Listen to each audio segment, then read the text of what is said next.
చూస్ country delight, live better. ఇప్పుడే country delight app ని download చేసుకోండి.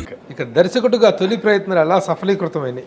యాక్చువల్గా నేను అస్సలు ప్రయత్నం చేసిందే లేదు, ఎప్పుడు ప్రయత్నం చేయాలి. అప్పుడు చేద్దాం అనుకున్నాను కానీ ఎవరికి చెప్పాలో ఎవరి దగ్గరికి వెళ్ళాలో ఏమీ తెలియదు. అలాగే పోసాని కృష్ణమురళి కూడా భలే ఎంకరేజ్ చేసేవాడు నన్ను. ఆహా సినిమాకి పెట్టింది తనే.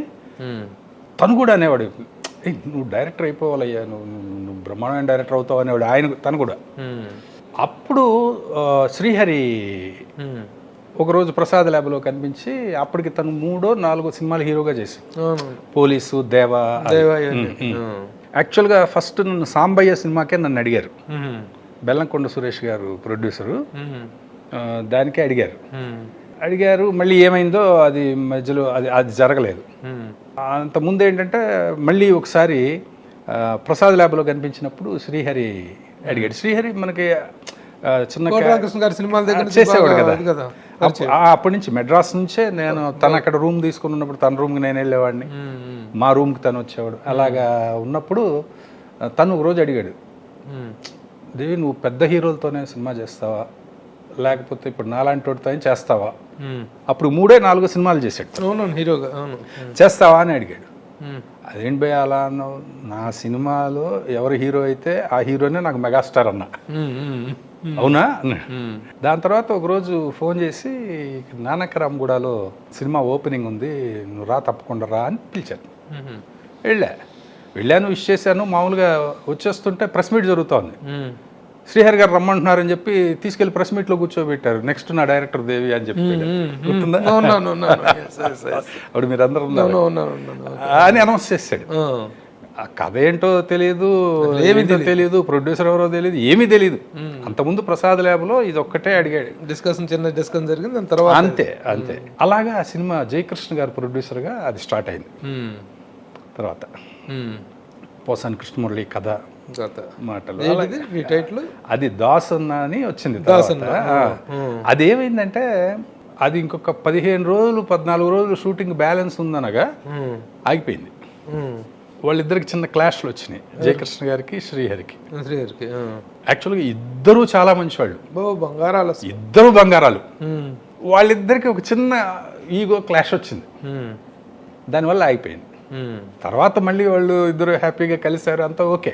ఇది మాత్రం ఆగిపోయింది, ఇది అయిపోయింది. ఇద్దరు నా గురించి బాధపడేవాళ్ళు. అట్లా అది అయిపోయింది. అయిపోయిన తర్వాత సివి రెడ్డి గారు ప్రొడ్యూసర్, శ్రీకాంత్ హీరోగా. అప్పుడు ఆయన ఇంటికి వచ్చి తీసుకెళ్ళి సినిమా ఇచ్చారు నాకు. అవును, ఎందుకంటే ఇది ఎంత రషస్, చాలా బాగా చేశాడు అని చెప్పుకోవడం వల్ల పేరైతే బాగా వచ్చింది. ఇండస్ట్రీలో ఏంటంటే షూటింగ్ స్టార్ట్ అవగానే ఇవన్నీ స్ప్రెడ్ అవుతూ ఉంటాయి. అవును, డైరెక్టర్ ఎలా చేస్తున్నాడు, ఎలా హ్యాండిల్ చేస్తున్నాడు, ఎలా ఫ్రెండ్లీగా ఉన్నాడా, ప్రొడ్యూసర్ ఫ్రెండ్లీగా ఉన్నాడా, హీరో ఫ్రెండ్లీగా ఉన్నాడా, బిహేవియర్ ఎలా ఉంది, యాటిట్యూడ్ ఎలా ఉంది, ఇవన్నీ స్ప్రెడ్ అవుతుంటాయి. తర్వాత సివి రెడ్డి లాంటి ఆయన పెద్ద సీనియర్ డైరెక్టర్ ప్రొడ్యూసర్, ఆయన ఎత్తుక్కుంటూ వచ్చి రావటం. అందులో శ్రీకాంత్ కూడా చెప్పుకోవాలండి. అంటే జమ్మస్లో అంటే ఎట్లా అంటే తను ఎంత ఇది అంటే, శ్రీకాంత్ నేను అసిస్టెంట్ డైరెక్టర్గా చేసేటప్పుడు పెళ్ళాన్ని చెప్తే వినాలి ఆ సినిమాలో యాక్ట్ చేశాడు. అవునవును, నువ్వే డైలాగ్ చెప్పాలి అని అనేవాడు అనమాట. నువ్వు చెప్పయ్యా, నువ్వు బాగా చెప్తావు, చెప్పబయ్యా అనేవాడు. నేనే డైలాగ్ చెప్పేవాడిని. అప్పుడే నువ్వు మంచి డైరెక్టర్ అవుతావు భయ్యా, క్యారెక్టర్ భయ్యా, అది ఇది అని చెప్పేవాడు అనమాట. తను అప్పుడు ఫెయిల్యూర్స్లో ఉన్నాడండి.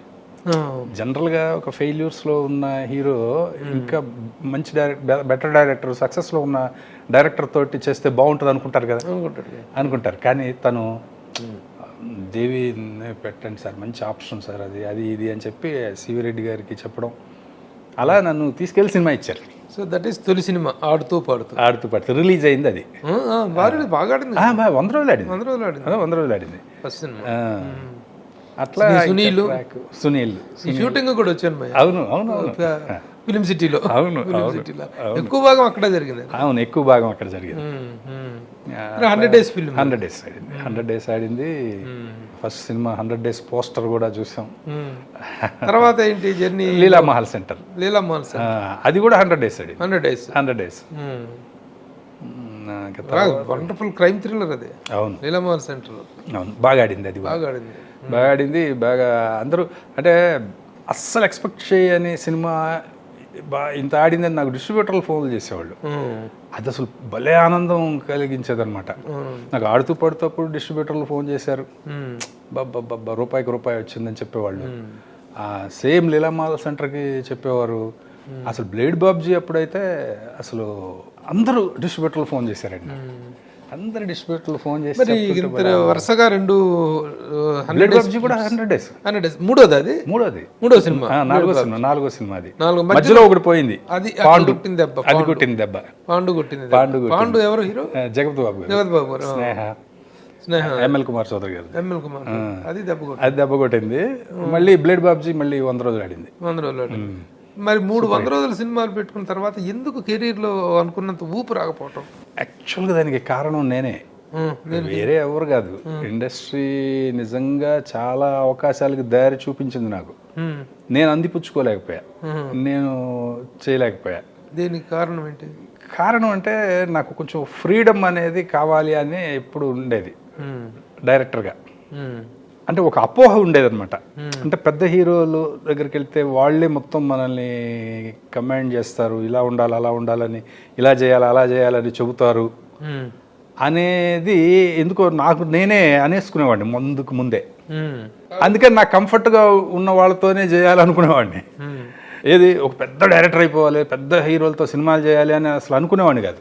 ఏం లేదు అసలు లేదు. అవకాశాలు వచ్చినాయి. చెప్పు, ఎవరెవరిని రిజెక్ట్ చేసావు? ఎవరెవరితో వచ్చిన అవకాశాలు? మోహన్ బాబు గారి ఒకసారి ఏది ఆ సినిమా, అప్పుడు మన సినిమా ఏదో తర్వాత తీశారు కూడా అది మన గౌతమ్ రాజ్ గారు కాల్ చేసి, ఎడిటర్ గౌతమ్ రాజ్ గారు ఇచ్చారు. తర్వాత శేషు గారు కూడా వచ్చారు. ఆయన అప్పుడు మోహన్ బాబు గారు డేట్లు చూసారు, బ్రహ్మానందం గారు ఆయన కూడా వచ్చి చేయాలి అది ఇది అని అడిగారు. గౌతమ్ రాజ్ గారు అయితే 2-3 సార్లు ఫోన్ చేసి మీరు చేస్తే బాగుంటుంది అని చెప్పి. అంటే నాకు ఆల్రెడీ ఏం చెప్పారంటే, ఆల్రెడీ మొత్తం స్క్రిప్ట్ రెడీగా ఉంది, నువ్వు వచ్చి డైరెక్ట్ చేయడమే అన్నారు.